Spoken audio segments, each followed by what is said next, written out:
صحیح بخاری حدیث نمبر 431۔ عبداللہ بن عباس رضی اللہ تعالیٰ عنہ سے روایت ہے، انہوں نے فرمایا کہ سورج گہن ہوا تو نبی کریم صلی اللہ علیہ وسلم نے نماز پڑھی اور فرمایا کہ مجھے آج دوزخ دکھائی گئی، اس سے زیادہ بھیانک منظر میں نے کبھی نہیں دیکھا۔ صحیح بخاری حدیث نمبر 432۔ عبداللہ بن عمر رضی اللہ تعالی عنہ سے روایت ہے کہ نبی کریم صلی اللہ علیہ وسلم نے فرمایا، اپنے گھروں میں بھی نمازیں پڑھا کرو اور انہیں بالکل مقبرہ نہ بنا لو۔ صحیح بخاری حدیث نمبر 433۔ عبداللہ بن عمر رضی اللہ تعالی عنہ سے روایت ہے کہ رسول اللہ صلی اللہ علیہ وسلم نے فرمایا، ان عذاب والوں کے آثار سے اگر تمہارا گزر ہو تو روتے ہوئے گزرو، اگر تم اس موقع پر رو نہ سکو تو ان سے گزرو ہی نہیں، ایسا نہ ہو کہ تم پر بھی ان کا سا عذاب آ جائے۔ صحیح بخاری حدیث نمبر 434۔ عروہ بن زبیر نے حضرت عائشہ رضی اللہ تعالی عنہ سے روایت کیا ہے کہ حضرت ام سلمہ رضی اللہ تعالی عنہ نے حضرت صلی اللہ علیہ وسلم سے ایک گرجا کا ذکر کیا جس کو انہوں نے حبش کے ملک میں دیکھا، اس کا نام ماریہ تھا، اس میں جو صورتیں دیکھی تھیں وہ بیان کیں۔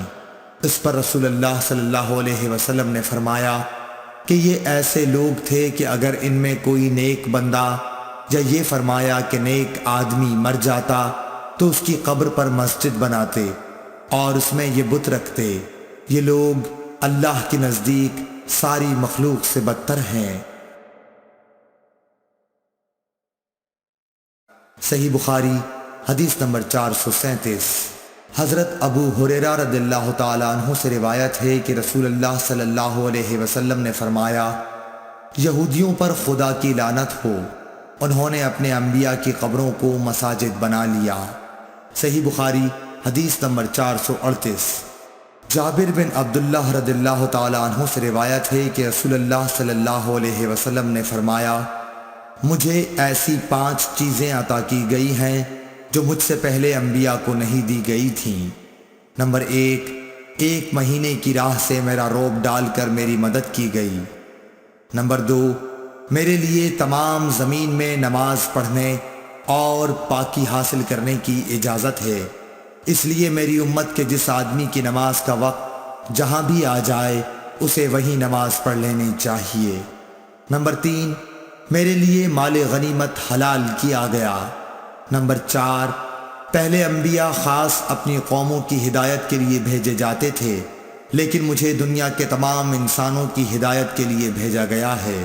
نمبر 5، مجھے شفاعت عطا کی گئی ہے۔ صحیح بخاری حدیث نمبر 439۔ حضرت عائشہ صدیقہ رضی اللہ تعالی عنہا سے روایت ہے کہ عرب کے کسی قبیلے کی ایک کالی لونڈی تھی، انہوں نے اسے آزاد کر دیا تھا اور وہ انہی کے ساتھ رہتی تھی۔ اس نے بیان کیا کہ ایک دفعہ ان کی ایک لڑکی جو دلہن تھی نہانے کو نکلی، اس کا کمربند سرخ تسموں کا تھا، اس نے وہ کمربند اتار کر رکھ دیا یا اس کے بدن سے گر گیا، پھر اس طرف سے ایک چیل گزری جہاں کمربند پڑا تھا، چیل اسی سرخ رنگ کی وجہ سے گوشت سمجھ کر جھپٹ لے گئی۔ بعد میں قبیلے والوں نے اسے بہت تلاش کیا لیکن کہیں نہ ملا، ان لوگوں نے اس کی تہمت مجھ پر لگا دی اور میری تلاشی لینی شروع کر دی، یہاں تک کہ انہوں نے اس کی شرمگاہ تک کی تلاشی لی۔ اس نے بیان کیا کہ اللہ کی قسم میں ان کے ساتھ اسی حالت میں کھڑی تھی کہ وہی چیل آئی اور اس نے ان کا وہ کمربند گرا دیا، وہ ان کے سامنے ہی گرا۔ میں نے اسے دیکھ کر کہا، یہی تو تھا جس کی تم مجھ پر تہمت لگاتے تھے، تم لوگوں نے مجھ پر اس کا الزام لگایا تھا حالانکہ میں اس سے پاک تھی، یہی تو ہے وہ کمربند۔ اس لونڈی نے کہا کہ اس کے بعد میں رسول اللہ صلی اللہ علیہ وسلم کی خدمت میں حاضر ہوئی اور اسلام لائی۔ حضرت عائشہ رضی اللہ تعالی عنہا نے بیان کیا کہ اس کے لیے مسجد نبوی میں ایک بڑا خیمہ لگا دیا گیا، یا یہ کہا کہ چھوٹا سا خیمہ لگا دیا گیا۔ حضرت عائشہ رضی اللہ تعالی عنہا نے بیان کیا کہ وہ لونڈی میرے پاس آتی اور مجھ سے باتیں کیا کرتی تھی، جب بھی وہ میرے پاس آتی تو یہ ضرور کہتی کہ کمر بند کا دن ہمارے رب کی عجیب نشانیوں میں سے ہے، اسی نے مجھے کفر کے ملک سے نجات دی۔ حضرت عائشہ رضی اللہ تعالی عنہا بیان فرماتی ہیں کہ میں نے اس سے کہا آخر بات کیا ہے؟ جب بھی تم میرے پاس بیٹھتی ہو تو یہ بات ضرور کہتی ہو۔ آپ نے بیان کیا کہ پھر اس نے مجھے یہ قصہ سنایا۔ صحیح بخاری حدیث نمبر 440۔